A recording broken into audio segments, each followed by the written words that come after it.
Halo, Assalamualaikum, berjumpa kembali di channel Siwar TV. Haikal Hasan hapus tweet soal haji? Pasti lagi panik deh. Ditulis oleh Syardi, isu miring, hoax, disinformasi dan narasi busuk soal pembatalan haji ini sebenarnya sangat berbahaya. Isu agama di negeri ini sensitif. Masalah haji ini juga sensitif karena menyangkut impian jutaan masyarakat yang ingin beribadah. Ada yang mengumpulkan uang mati-matian selama puluhan tahun. Banyak pula yang harus menunggu hingga bertahun-tahun. Jadi, provokasi soal ini bisa menimbulkan keributan besar kalau pemerintah masih menganggap sebelah mata.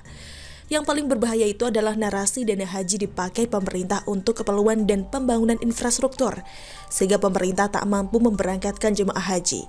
Narasi ini benar-benar menyesatkan dan sangat biadab. Seharusnya hal yang sensitif harus ditindaklanjuti dengan serius. Minimal melakukan panggilan kepada siapapun yang membuat narasi ini, meski hanya berupa dugaan, pertanyaan atau pura-pura kurang pintar mengaku mendengar rumor akan isu tersebut.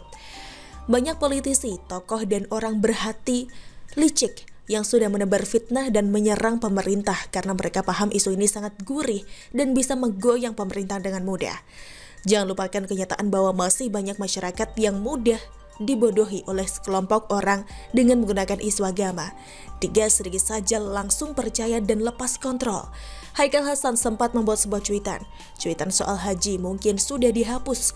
Saya sudah cari, tidak ada lagi. Netizen pun mengatakan hal yang sama. Cuitan yang dimaksud adalah yang ini.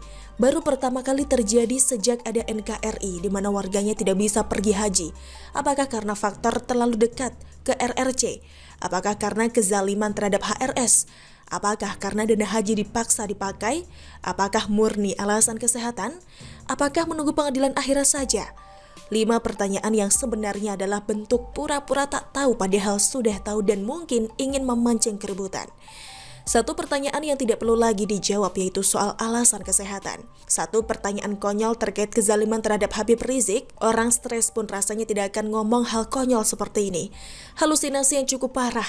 Pengecut tukang lari terbirit-birit kok dijadikan alasan pembatalan haji? Mau bilang Rizik itu orang hebat? Hebat apaan? Dicuekin di Arab Saudi dan dipanggil polisi serta terancam dideportasi kok. 2 pertanyaan berbahaya. Satunya soal kedekatan dengan RRC.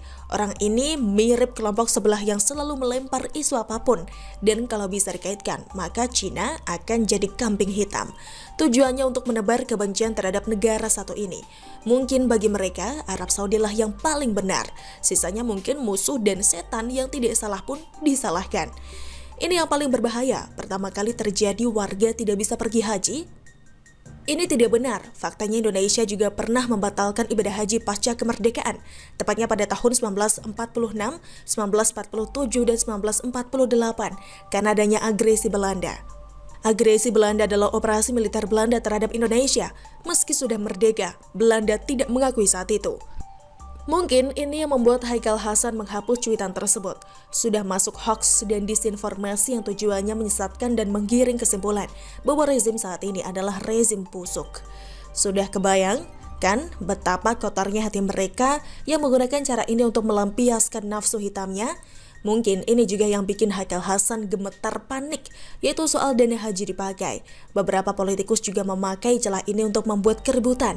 Haikal ini sudah beberapa kali membuat pernyataan menyesatkan. Beberapa kali pula ia kena masalah dan hampir terjepit. Tapi saat ini masih bisa lolos. Tapi juga dia belum kapok membuat statement provokatif. Harusnya nih, saran aja ya, orang ini dipanggil untuk diperiksa. Sudah ada buktinya cuitannya soal haji ini. Ini bisa jadi langkah awal sekaligus warning kepada mereka yang menggunakan cara serupa agar jangan macam-macam. Banyak orang berani bikin ulah karena pemerintah terkesan takut. Di negara lain kalian pasti sudah paham bagaimana nasib orang yang kayak Haikal ini. Minimal gemetar dan tak sanggup bicara selama berminggu-minggu. Bahkan bisa jadi tak mau lagi keluar rumah. Harus ada efek kejut pada mereka. Percayalah, mereka ini pengecut. Hanya saja sok berani. Karena pemerintah tak tegas, gertak sekali saja mungkin mereka sudah tidak bisa tidur berhari-hari dan masuk angin. Bagaimana menurut Anda? Silakan tulis komen Anda di kolom komentar. Jangan lupa untuk like, subscribe, dan share. Siwar TV pamit, sampai jumpa. Wassalamualaikum warahmatullahi wabarakatuh.